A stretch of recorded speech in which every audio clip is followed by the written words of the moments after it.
ముందుగా నా దేవుడు కోట్లాది వందనాలు. ఎన్ని వందనాలు చెప్పినా తనివి తీరదు. Praise the Lord. అందరికీ వందనాలు. అందరికీ ప్రభు అయి ఉన్నాడు. అందరికీ తెలిసిందే. నిజమైన దేవుడు యేసు ప్రభు అందరికీ ప్రభు అయి ఉన్నాడని అపోస్తులు 10:36 చెప్తుంది. ఎఫెసీయులు 4:6 ప్రకారం అందరిలో ఉన్నాడు.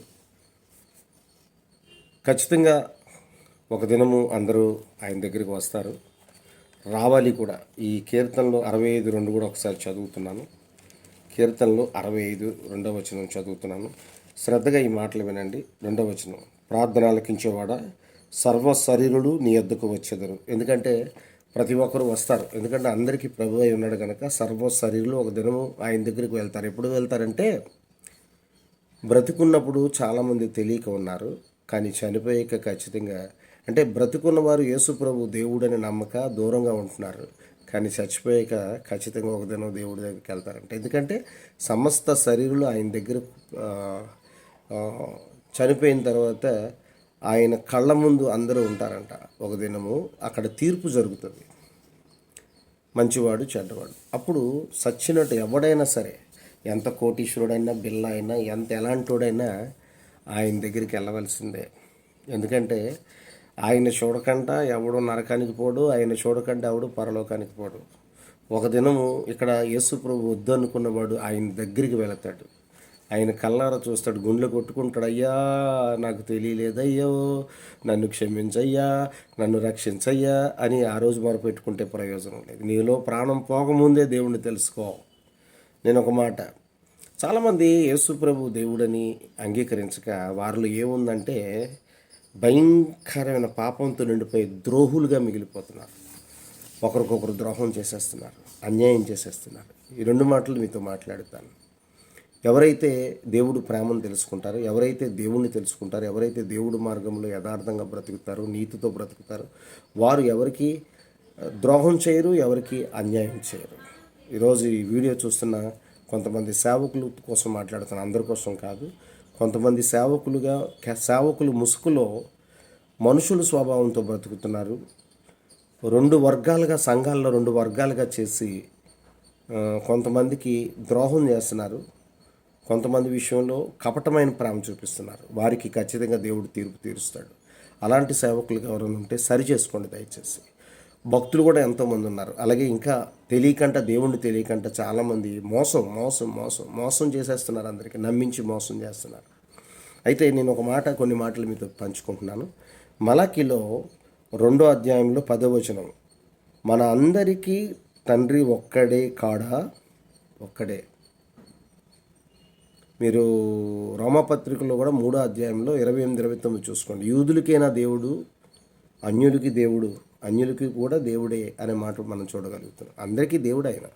ఇక్కడ చూడండి, మలాకీలో 3వ అధ్యాయం 2వ అధ్యాయము 10వ మనందరికీ తండ్రి ఒక్కడే కాడా? ఒక్కడే. చూడండి, ఒక్క దేవుడే మనలను సృష్టింపలేదా? ఇలాగుండగా ఒకరి ఎడల ఒకరము ద్రోహము చేయుచు మన పితరులతో చేయబడిన నిబంధనను మనము ఎందుకు తృణీకరించుచున్నాము? అది ఆనాడు ఆదాము దగ్గర నుంచి, అబ్రహాము దగ్గర నుంచి, దావీదు దగ్గర నుంచి కానీ ఇంకా అనేక రకాల భక్తులు ఉన్నారు. అబ్రహాం, ఇస్సాకు, యాకోబుల దగ్గర నుంచి కానీ, ప్రజెంట్ ఇప్పుడు కూడా ఉన్న భక్తుల దగ్గర నుంచి కానీ ఒక నిబంధన అయితే ఉన్నది. ఎవరికి అన్యాయం చేయొద్దు, ఎవరికి కీడు చేయొద్దు, మంచిగా బ్రతకండి, చేతనైతే సహాయం చేయండి, ఎవరికి అన్యాయం చేయొద్దు, ద్రోహం చేయొద్దు అని దేవుడు బైబిల్ గ్రంథంలో చెప్తున్నాడు. ఇక్కడ చూడండి, ఇక్కడ ఏంటంటే ఒకరి ఎడల ఒకరము ద్రోహము చేయుచు. చాలామంది ఒకరి ఎడల ఒకరు ద్రోహం చేస్తూ, నమ్మించి మోసం చేస్తూ, కపటమైన ఆలోచనలతో, దరిద్రమైన ఆలోచనలతో, సాతానుగడ ఆలోచనలతో ద్రోహం చేసేసుకుంటున్నారు. వీళ్ళందరూ ద్రోహం అనగా అన్యాయం. అన్యాయస్తులు మరి పరలోకానికి వెళ్తారా? 1 కొరింథీయులు 6వ అధ్యాయము 9వ ఉంది, అన్యాయస్తులు దేవుని రాజ్యమునకు వారసులు కానేరని మీకు తెలియదా? అది అన్యాయం చేసిన వాడు ఎవడు కూడా పరలోకానికి చేరుకోడు. ఎఫెషియలు 5:3-4 చూసుకోండి. పరలోక రాజ్యం లేదు. ద్రోహం చేసిన వారికి, మోసం చేసిన వారికి, అన్యాయం చేసిన వారికి, నమ్మించి మోసం చేసిన వారికి ఖచ్చితంగా పరలోక రాజ్యం లేదు. అలాంటి వారి వీడియో చూస్తే సహోదరి సహోదరుడా, ఒకవేళ నువ్వు సేవకురాలు అవ్వచ్చు, సేవకుడు అవ్వచ్చు, లేదా భక్తుడు అవ్వచ్చు, భక్తురాలు అవ్వచ్చు, ఇంకా దేవుణ్ణి తెలియక ఇంకా ఉన్నారేమో మీరైనా ఎవరైనా సరే మంచివారి మాత్రమే ఆయన దగ్గర ఉంటారు. మీరు సామెతలు 15:3 చదువుకోండి. మంచివారిని చెడ్డవారిని ఆయన చూస్తున్నాడు. ఈ మాట కూడా చదివి మీకు వినిపిస్తాను. ఎందుకంటే ద్రోహం చేసేవారిని చూస్తున్నాడు, అన్యాయం చేసిన వారిని చూస్తున్నాడు, మోసం చేసిన వారిని చూస్తున్నాడు. ఎందుకంటే ఒక దినం లెక్క అడగడానికి, లెక్క అనగా నరకం. ఇక్కడ సామెతలు 15:3 యెహోవా కనులు ప్రతి స్థలము మీద ఉండును, చెడ్డవారిని మంచివారిని అవి చూచుచుండెను. అది చూస్తున్నాయి, ప్రతి ఒక్కరిని చూస్తున్నాయి.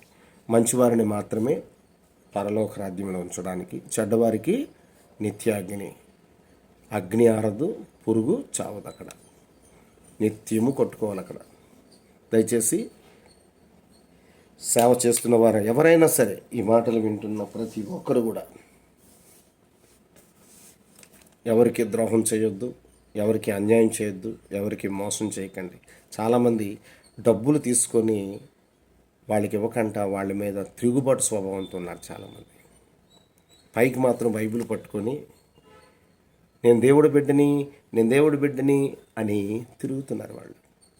ఓమోయ్, నీకే ఎంతమంది దగ్గర నువ్వు డబ్బులు తీసుకొని డమాయిస్తున్నావు బాబు? నీకే నాన్న నోరుందని, బలం ఉందని తిరుగుబాటు స్వభావంతో ఉన్నావా?